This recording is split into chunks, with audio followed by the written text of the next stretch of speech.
తొలిసారే మాయే నీ వల్లే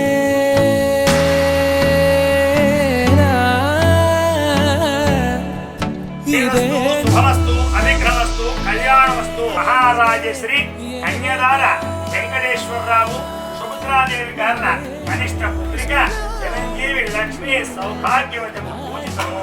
మహారాజశ్రీ గంట శ్రీనివాసుడు పద్మావతి గార్ల ప్రథమ పుత్రుడు చిరంజీవి రవితేజనకు ఇచ్చి శుభపాణి గ్రహణ మహోత్సవ శుభలగ్న పత్రిక.